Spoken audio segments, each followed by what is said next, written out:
kan, dan kalau tidak diumumkan masa PRN, selepas itu pun pengumuman itu akan berlaku.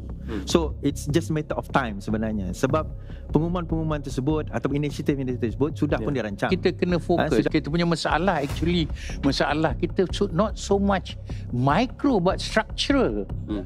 Dan structural ni dah entrench lama, nak rombakkan dia susah. Sebab tu saya fikir sekarang kan dah habis pilihan raya ni, pilihan raya yang ke-15 untuk negeri-negeri ni, dia sebagai satu petanda, petunjuk kepada kerajaan untuk semua kurangkan politik. Kita punya nilai wang menurun. Kita kata ini fenomena dunia.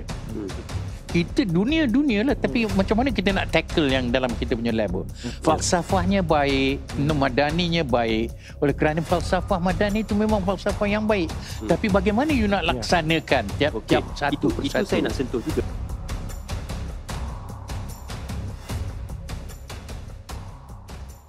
Kelebihan kepada Kerajaan Perpaduan Datuk Seri Anwar Ibrahim apabila di peringkat persekutuan. Jadi ramai yang membawa anggapan dan juga membawa analisis seharusnya Datuk Seri Anwar Ibrahim fokus untuk ke arah penambahbaikan negara dan juga fokus untuk menawarkan sesuatu yang baik bukan saja untuk negara tetapi di negeri-negeri. Tetapi apabila ada yang kecewa kerana mungkin dalam tujuan-tujuan kempen, jeraiwara kempen, ada serangan-serangan peribadi menyebut nama-nama ahli-ahli politik, malah seteru dengan Datuk Sanusi juga digambarkan sebagai tidak perlu dilakukan oleh Datuk Seri Anwar. Dan juga ada yang membangkitkan isu gula-gula sepanjang tempoh berkempen. Diumumkan inisiatif kepada petani, nelayan sewaktu tempoh berkempen di Kedah. Jadi ini menggambarkan di mana reformasinya, di mana pembaharuannya. Kerana kalau sebelum ini disebut gula-gula politik ini amat memalukan kerana ingin membeli rakyat dengan wang dan juga tawaran cash. Jadi tidakkah Datuk Seri Anwar perlu pada ketika ini fokus pada penambahbaikan, bukan hanya berpolitik? Soalan tu patut tanya pada Datuk Seri Anwar Ibrahim sebenarnya.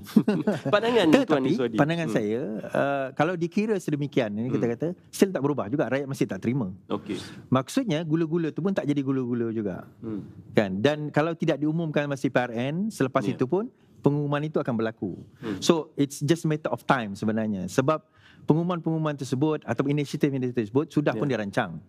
Sudah pun diadakan dan sudah dilakukan.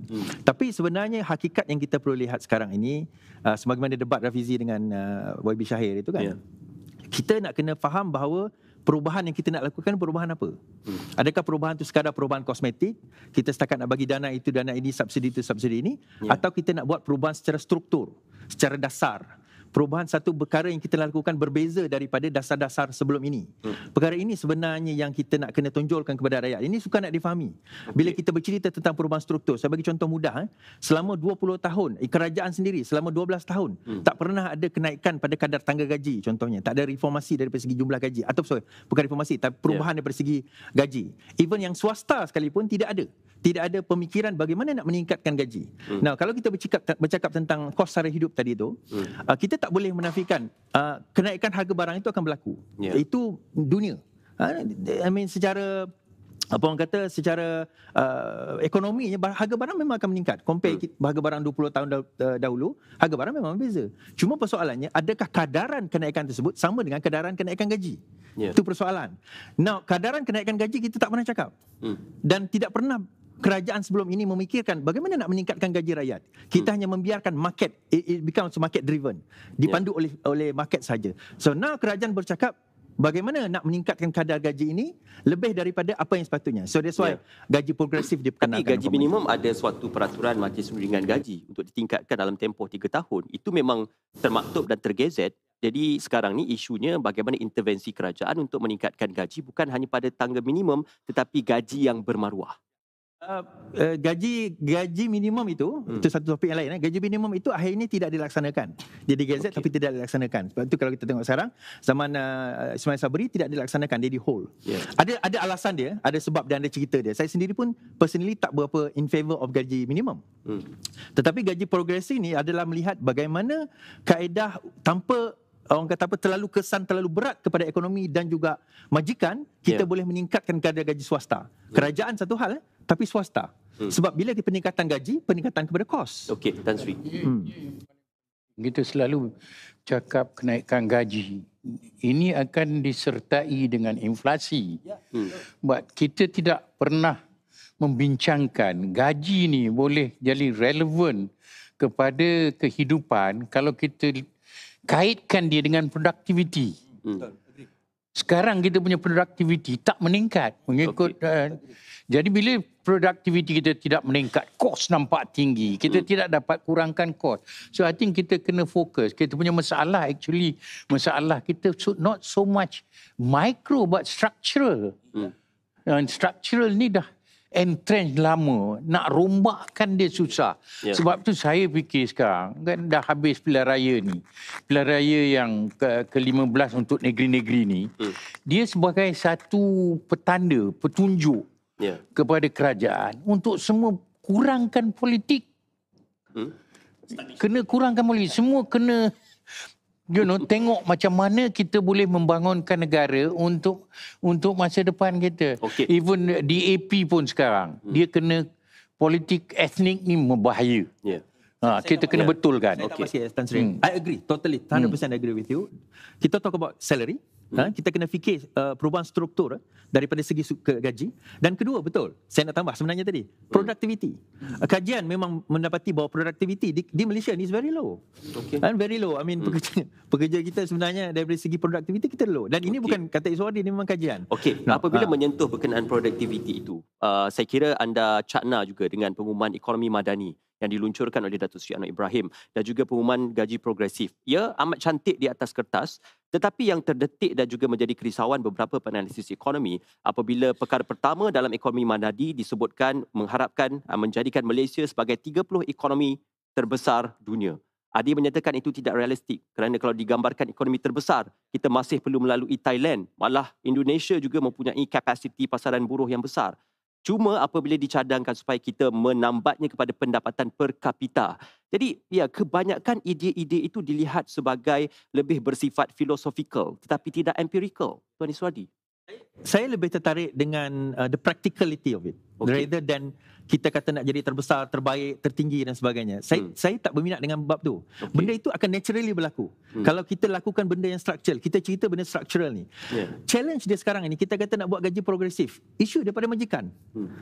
Saya terfikir, kalau gaji dah mula naik, kos saya akan meningkat. So bila kos meningkat, kebanyakan majikan akan meninggalkan. So bagaimana kerajaan nak selesaikan masalah itu? Itu yang saya nak dengar. Saya nak tengok. Kemudian again, second, productivity. Bagaimana, apa plan kerajaan untuk meningkatkan productivity? Apa plan kerajaan untuk menggalakkan supaya, bukan menggalakkan tapi daripada segi productivity, macam mana cara nak increasekan productivity di kalangan penduduk kita. That's why I agree, kita kena move forward. Let's talk about this. Ini lebih central sebenarnya selepas habis pilihan raya. This is more central. Lepas menang pilihan raya, bagaimana kita nak bawa struktur-struktur yang Rafizi sebut tentang gaji, tentang subsidi, tentang kos dan sebagainya, bagaimana kita nak mendepankan dan merubah perkara tersebut, rasuah dan sebagainya, macam mana kita nak gali ataupun nak cabut daripada akar itu sebenarnya challenge yang sebenarnya kita kena fikir bersama, regardless of parti politik, regardless of siapa saja kita sekarang ni move forward ni, macam mana kita nak buat benda ni. Itu sebenarnya bila dasar gaji progresif tetapi membenarkan atau membiarkan kepada majikan untuk menentukan sama ada mereka ingin ikut ataupun tidak, itu sendiri sebenarnya satu dasar yang mungkin cantik di kertas, tapi adakah ianya applicable ataupun boleh dijalankan oleh majikan? Dia benda yang saya pun majikan, dia yang paling tak boleh nak dihadam ialah ketika kerajaan memilih untuk berjimat tetapi diminta majikan yang sebenarnya hit very bad by COVID, dengan kenaikan kos operasi, kenaikan harga barang dan sebagainya, untuk diminta untuk dinaikkan lagi. Tetapi buying power rakyat semakin menurun. Dari mana nak datang apa tu? Mungkin ada yang pihak kerajaan mendengar, antaranya dasar gaji progresif yang mungkin saya sebagai majikan akan ikut ialah jadikan kriteria majikan yang dapat grant, dapat pinjaman, antaranya menyumbang KWSP, membayar LHDN. Sebab itu kita bertanya, macam mana kita nak jadikan ianya praktikal? Maknanya ini adalah SME yang memang membantu menaikkan pendapatan negara, yang memberi balik kepada negara. Itu kita boleh kerajaan sekarang lah dilihat sebagai banyak ideologi dan filosofi. Okey. Rakyat tak tahu macam mana pelaksanaannya, macam mana dia akan mendapat manfaat daripadanya. Macam kita tengok kalau kita punya nilai wang menurun, kita kata ini fenomena dunia. Kita dunia lah, tapi macam mana kita nak tackle yang dalam kita punya level? Falsafahnya baik, madaninya baik. Oleh kerana falsafah madani itu memang falsafah yang baik. Tapi bagaimana you nak laksanakan tiap-tiap satu persatu? Itu saya nak sentuh juga. Tun mungkin akan tertarik untuk menyentuh berkenaan subsidi bersasar ini. Ya, kerana diikutkan lebih kepada isu elektrik itu sudah diumumkan. Tetapi untuk isu petroleum dan juga subsidi diesel itu masih menjadi perbincangan. Praktikalitinya bagaimana? Kerana dibahaskan apa antara modus operandi yang ingin dijalankan. Ia memang benar dikategorikan, dibahagikan kepada B40, B60. Tetapi bagaimana untuk memastikan tiada ketirisan berlaku? Bagaimana memastikan tiada bentuk salah laku berlaku dalam pemberian subsidi itu?